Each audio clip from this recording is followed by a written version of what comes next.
Hi friends, പവിത്രത്തിലേക്ക് എല്ലാവർക്കും സ്വാഗതം. അങ്ങനെ വേദ വന്ന് വിക്രമിൻ്റെ അടുത്തെത്തുമ്പോൾ വിക്രം പറയുന്നുണ്ട്, ഒരാഴ്ച കൊണ്ട് നിന്റെ വള എടുത്തു തരാം. അതിന് ഞാനൊന്നും ചോദിച്ചില്ലല്ലോ, പിന്നെ എന്തിനാടി ഇവിടെ കിടന്ന് ഇത്രയേറെ ബഹളം ഉണ്ടാക്കിയത്? ഓ, വള കാണാനില്ലാത്തത് ചോദിച്ചതാണോ ഇപ്പൊ കുറ്റം? ഇത്രയും ആളുകൾ എന്നെ തള്ളി പറയുമ്പോഴും അമ്മ മാത്രമേ എനിക്ക് സപ്പോർട്ട് ഉണ്ടാവാറുള്ളൂ. നീ കാരണം ഇപ്പൊ അതും ഇല്ലാണ്ടായി. അമ്മയ്ക്ക് അങ്ങനെ ആരോടും വെറുപ്പൊന്നും ഉണ്ടാവില്ല. അങ്ങനെ ഉണ്ടെങ്കിൽ തന്നെ അതിന് കാരണക്കാരൻ വിക്രം തന്നെയല്ലേ എന്ന് ചോദിക്കട്ടെ വേദ. ആ വള വേണമായിരുന്നെങ്കിൽ എന്നോട് നേരിട്ട് ചോദിക്കായിരുന്നല്ലോ.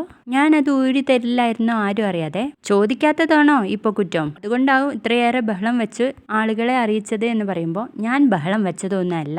ഞാൻ വള കാണാതെ തിരഞ്ഞു നോക്കുമ്പോൾ അമ്മയും അച്ഛനും വന്നിട്ട് എന്നോട് എന്താണ് തിരയുന്നതെന്ന് ചോദിച്ചു. ഞാൻ അമ്മയോടാണ് പറഞ്ഞത് വള കാണാനില്ലെന്നത്. അപ്പോൾ അച്ഛനാണ് അത് ഏറ്റെടുത്ത് എല്ലാരെ കൊണ്ടും സത്യം ചെയ്യിപ്പിച്ചത്. വിക്രം എന്തിനാ അമ്മ അത് ചോദിച്ചപ്പോൾ തെറ്റ് ചെയ്ത പോലെ ഏറ്റു പറഞ്ഞത്? എന്റെ ഭാര്യയുടെ വളയാണ്, അതിനെ ചോദ്യം ചെയ്യാൻ ആരും വരണ്ട എന്ന് പറഞ്ഞുകൂടായിരുന്നില്ലേ എന്ന് ചോദിക്കുമ്പോൾ, ഓ എന്നിട്ട് വേണം നിന്നെ എല്ലാവരുടെയും മുന്നിൽ അംഗീകരിച്ചു എന്ന് പറയാൻ വേണ്ടിയിട്ട്. അങ്ങനെ ഒരു സ്റ്റേറ്റ്മെന്റ് എന്റെ ഭാഗത്ത് നിന്ന് ഉണ്ടാവില്ല. അപ്പൊ എന്നെ അംഗീകരിക്കാനാണ് ബുദ്ധിമുട്ട്. എന്റെ മുതൽ കൊണ്ടുപോയി പണയം വെക്കാനോ വിൽക്കാനോ ഒക്കെ പറ്റും. ഒരാഴ്ച അതിനുള്ളിൽ ഞാൻ അത് എടുത്തു തരും. ഇനി അത് തന്നില്ലെങ്കിലും എനിക്ക് കുഴപ്പമൊന്നുമില്ല. നിങ്ങൾ എന്നെ അംഗീകരിച്ചില്ലെങ്കിലും ഞാൻ നിങ്ങളുടെ ഭാര്യയായിട്ട് തന്നെയാ ഇവിടെ കഴിയുന്നത്. ഒന്ന് ഇറങ്ങി പോകുന്നുണ്ടോ നീ? അല്ലാതെ ഞാനിവിടെ കയറി താമസിക്കാനൊന്നും വന്നതല്ല. അതിനായിട്ട് ആദ്യം ഈ റൂം ഒന്ന് വൃത്തിയാക്കണം. ഒരാൾക്ക് പോലും കിടക്കാൻ പറ്റാത്ത ഈ കട്ടിലൊന്ന് നന്നാക്കി എടുക്കണം. അത് കഴിഞ്ഞിട്ടാവാല്ലേ വിക്രമേട്ട ബാക്കിയുള്ള കാര്യങ്ങൾ എന്ന് പറയുമ്പോഴേക്കും വിക്രമിന് ഭ്രാന്ത് പിടിക്കാട്ടോ. അയ്യോ, ചൂടാവാതെ അല്ലെങ്കിലും നിങ്ങളുടെ മുൻപിൽ ആ വള കണ്ടപ്പോൾ നിങ്ങൾക്ക് അവകാശമുള്ളതുകൊണ്ടല്ലേ അതിൽ നിന്ന് ഒരു വളയെങ്കിലും എടുത്തോണ്ട് പോയത്. വേറെ ആരുടെയും എടുത്തിട്ടില്ലല്ലോ എന്ന് പറയുമ്പോൾ, അയ്യോടാ അത് നിന്റെ ആയതുകൊണ്ടൊന്നല്ല എടുത്തത്. അതവിടെ കണ്ടപ്പോൾ എനിക്കൊരു ആവശ്യം ഉണ്ടായിരുന്നു, അതുകൊണ്ട് എടുത്തു പോയതാന്ന് പറയട്ടെ വിക്രം. അപ്പൊ എന്തോ ഒരു ആവശ്യത്തിനാണ്, അല്ലാതെ വെറുതെ ഇരുന്ന വള മോഷ്ടിക്കാൻ തോന്നിയിട്ടല്ല അല്ലേ? എന്തെങ്കിലും നല്ല കാര്യത്തിനാണെങ്കിൽ അത് എന്നോട് കൂടി ഒന്ന് പറഞ്ഞാൽ മതി. രഹസ്യമായിട്ട് വിക്രമിന് അത് ഊരിത്തരാം. വള കാണാതിരുന്നപ്പോൾ ഞാനൊന്ന് പരിഭ്രമിച്ചു. അതുകൊണ്ടാണ് ഇവിടെ ഇത്രയേറെ ബഹളം ഉണ്ടായത്. ഇനി അങ്ങനെ ഉണ്ടാവില്ല, സോറി. ഇനി അങ്ങനെ തോന്നിയിട്ടുണ്ടെങ്കിൽ ഞാൻ വിക്രം വരുന്നത് വരെ കാത്തിരുന്നോളാം എന്നൊക്കെ അങ്ങനെ പറയുന്ന സമയത്ത് നമ്മുടെ വിക്രം പറയുന്നുണ്ട്, ഓ ഇനി അങ്ങനെ ഒന്നും ഉണ്ടാവില്ല. പോരെ നിനക്ക്? അതിനെന്തിനാടോ ഇത്രയും ബഹളം? ആ വള എടുത്തതേ നല്ല കാര്യത്തിനാണെങ്കിൽ വീട്ടുകാരെ വിശ്വസിപ്പിക്കാൻ നോക്ക്. കള്ളൻ എന്ന് പേര് വരുത്താൻ എളുപ്പമാണ്, അത് മായ്ച്ചെടുക്കാൻ കുറച്ച് കഷ്ടമാണെന്ന് പറയട്ടോ വേദ. എന്നിട്ട് അങ്ങ് പോവാണ് വേദ. അതിനുശേഷം നമ്മുടെ വിശ്വമാണെങ്കിൽ ബ്രേക്ക്ഫാസ്റ്റ് കഴിക്കണ സമയത്ത് നമ്മുടെ റീജയോട് പറയുന്നുണ്ട്, 2 ദോശ കൂടി ഇട്. അല്ല അപ്പോൾ ഇവിടെ മറ്റുള്ളവർക്കൊന്നും ഭക്ഷണം കഴിക്കണ്ടേ? അവരൊക്കെ കഴിച്ചു പോയതല്ലേ, നീ 2 കൂടി ഇങ്ങോട്ടിട്. വെറുതെ എന്തിനാ വേസ്റ്റ് ആക്കുന്നത്? വേദയും വിക്രം ഒന്നും കഴിച്ചിട്ടില്ല. അവർ ഇന്നത്തെ മൂഡ് അനുസരിച്ച് കഴിക്കാനൊന്നും വരില്ല. പാവം വിക്രം, അവനെ എല്ലാരും കൂടി കള്ള എന്ന് വിളിച്ചപ്പോ മുഖം ആകെ മാറിപ്പോയി എന്ന് ശ്രീജ പറയുമ്പോ, പിന്നെ കള്ളനെ കള്ള എന്നല്ലാതെ ഹരിശ്ചന്ദ്ര എന്ന് വിളിക്കാൻ പറ്റുമോ എന്ന് ചോദിക്കാൻ കേട്ടോ വിശ്വം. വള ഏതായാലും മോഷ്ടിച്ചതാവില്ല, അതേതായാലും മറ്റാർക്കും മനസ്സിലായില്ലെങ്കിലും വേദയ്ക്ക് മനസ്സിലായിട്ടുണ്ട് എന്ന് പറഞ്ഞിട്ട് ശ്രീജ ദോശയുമായിട്ട് പോവാണ് കേട്ടോ. ശ്രീജയെ നിന്നോടല്ലേ പറഞ്ഞ 2 ദോശയും കൂടി അത്ര കഴിച്ചാൽ മതി, ബാക്കിയുള്ളവർക്കും കൂടി കഴിക്കാനുള്ളതാ. എനിക്കിനി അവർക്കും കൂടി ഉണ്ടാക്കാൻ വയ്യ വിശ്വട്ട, അതുകൊണ്ടാന്ന് പറഞ്ഞിട്ട് കൊണ്ടുപോവാട്ടോ. അതിനുശേഷം നമ്മുടെ വിനയൻ നന്ദിനിയുടെ അടുത്തേക്ക് വരുന്നുണ്ട്. ഇതേ നന്ദിനി, ഞാൻ പകലേ ഒന്ന് ഇച്ചിരി പേടിച്ചായിരുന്നു. അതെന്തിനാ വിനയേട്ടാ പേടിച്ചത്? അതെ, വേദയുടെ വള കാണാനില്ല എന്ന് പറഞ്ഞപ്പോൾ ഞാൻ നിന്റെ മുഖത്തേക്ക് ആദ്യം നോക്കിയത്. നിന്റെ മുഖത്താണെങ്കിൽ ആകെ ഒരു പരിഭ്രമം. ഞാൻ വിചാരിച്ചു നീ ആയിരിക്കും വളയെടുത്തതെന്നാ. ഞാനെന്തിനാ അവളുടെയൊക്കെ വളയെടുക്കുന്നേ? അത് പിന്നെ എല്ലാരും കാണെ വെച്ച വള ഒന്ന് പോയി എന്ന് പറയുമ്പോൾ ആർക്കായാലും ടെൻഷൻ കാണില്ലേ? അത്രയേ എൻ്റെ മുഖത്തും കണ്ടുള്ളൂ.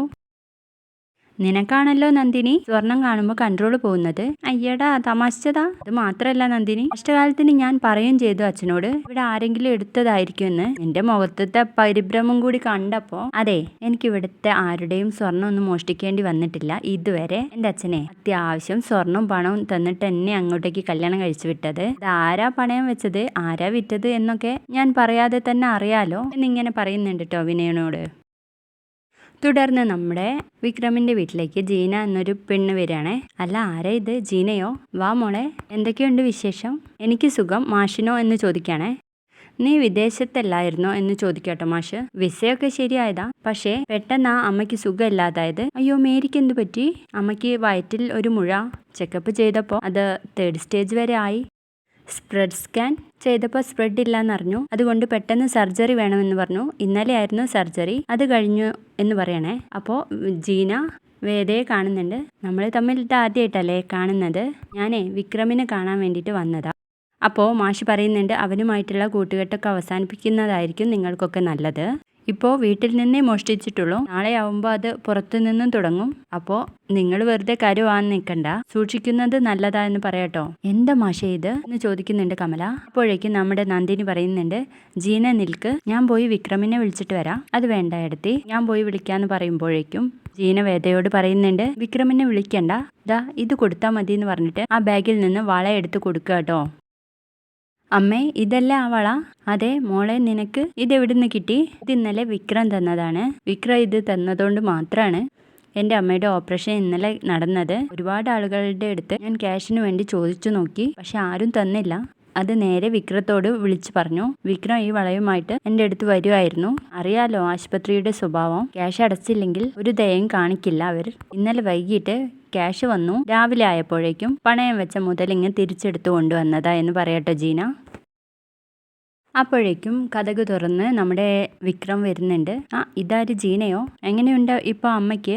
അമ്മയെ റൂമിലേക്ക് മാറ്റിയിട്ടില്ല, ICU തന്നെയാണ്. ഞാൻ ഈ വള തരാൻ വന്നതാ. വൈകിട്ട് ആയപ്പോഴേക്കും ക്യാഷ് റെഡിയായി, രാവിലെ തന്നെ വള തിരിച്ചെടുത്തു എന്ന് പറയുമ്പോഴേക്കും വിക്രം പറയുന്നുണ്ട്, അത് എൻ്റെ അടുത്തല്ല തരേണ്ടത്, ഈ വള ഇവളുടേതാണ് എന്ന് പറഞ്ഞ് വേദയെ കാണിച്ചു കൊടുക്കട്ടോ. വേറൊരു നിവൃത്തി ഇല്ലാത്തതുകൊണ്ടാ നിന്റെ വള എടുത്ത്, സോറി എന്ന് പറഞ്ഞിട്ട് അമ്മയോട് പറയുന്നുണ്ട്. പേടിക്കണ്ട അമ്മേ, ഈ വിക്രം ഇതുവരെ മോഷണമൊന്നും തുടങ്ങിയിട്ടില്ല എന്ന് പറഞ്ഞു പോവാട്ടോ.